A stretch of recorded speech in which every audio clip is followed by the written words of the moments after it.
రాష్ట్రంలో 22A నిషేధిత జాబితా పేరుతో మహా దోపిడీ కొనసాగుతుందని కేంద్ర మంత్రి బండి సంజయ్ ఆరోపించారు. తెలంగాణలో మొత్తం 2,77,00,000 ఎకరాలుంటే ఏకంగా 95 లక్షల ఎకరాల భూములను నిషేధిత జాబితాలో పెడతారా అని నిలదీశారు. తెలంగాణలో ఏనుగులు మింగేటోడు పోయి పీనుగులు మింగేటోడు వచ్చాడని దుయ్యబట్టారు.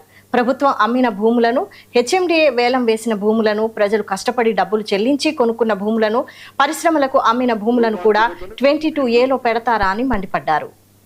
కొత్తగా 22A